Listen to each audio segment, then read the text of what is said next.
अस्सलाम वालेकुम नाज़रीन, आप देख रहे हैं उर्दू पॉइंट्स। मैं हूं आपका मेज़बान फरहान खान। प्रोग्राम लम्हा फ़िक्रिया में आप सबको खुशामदीद।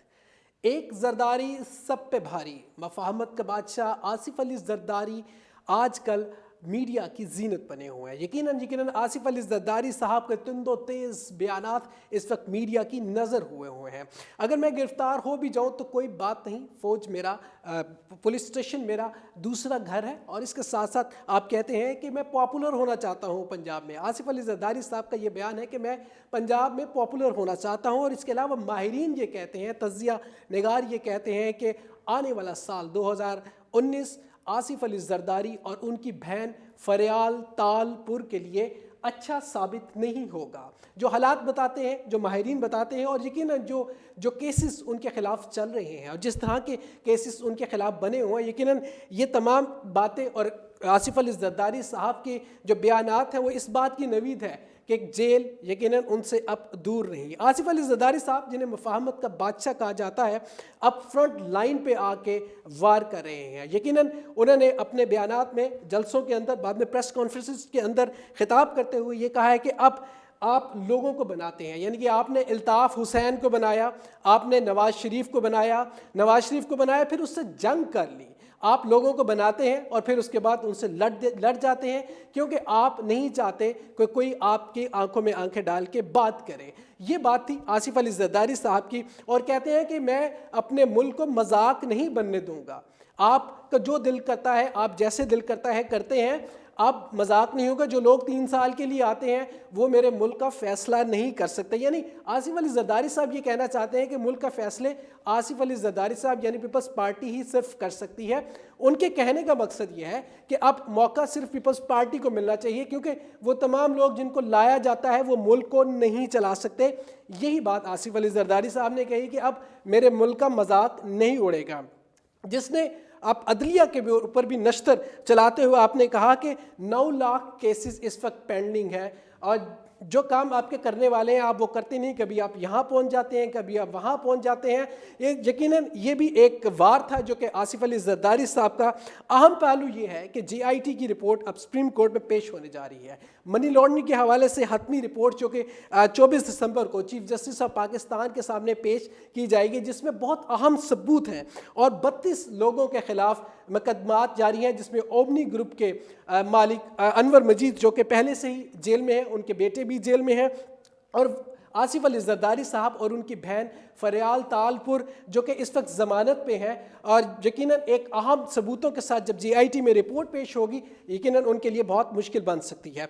GIT के सबूतों के साथ जब पेश किया जाएगा और वो तमाम अकाउंट्स, वो तमाम रकूम जो कि बेनामी नामों पे ट्रांसफ़र की जाती थी, वो पैसा कहाँ से आता था, कहाँ जाता था, ये तमाम रिपोर्ट्स, GIT की रिपोर्ट जो कि चीफ जस्टिस ऑफ पाकिस्तान इसकी समाअत करेंगे और सुनी जाएगी। और यकीनन सियासी तौर पे सियासी सरपरस्ती जो जिन लोगों को थी, 80 अरब के करीब जो कि कर्जे दिए गए, और फिर इसकी सरपरस्ती सियासी रहनुमा यकीनन करते रहे, इस हवाले से भी GIT रिपोर्ट पेश करेगी।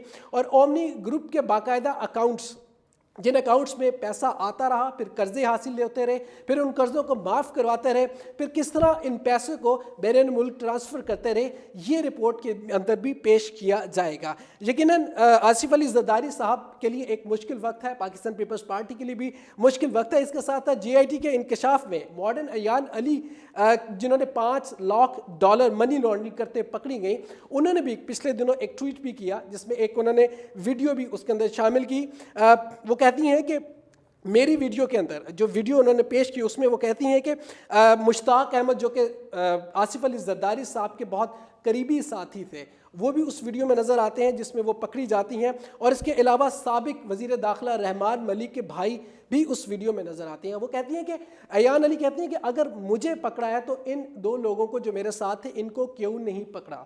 अयान अली अपने बयान में कहती हैं कि मैं ये मनी लॉन्ड्रिंग किसी के लिए करती थी, یقیناً اب جے آئی ٹی کی رپورٹ پیش کی جائے گی اور اس میں بتایا جائے گا کہ یہ تمام منی لانڈرنگ، یہ تمام پیسے جو کہ بے نامی اکاؤنٹس میں جاتے تھے کس طرح جاتے تھے، اور سیاسی اثر رسوخ جو استعمال ہوتا تھا اور سیاسی جو سرپرستی کی جاتی تھی، منی لانڈرنگ کی جاتی تھی، پاکستان کی عوام کا پیسہ بیرون ملک ٹرانسفر کیا جاتا ہے، اس سب کا احتساب، اس سب کا حساب یقیناً سیاسی رہنماؤں کو دینا ہوگا۔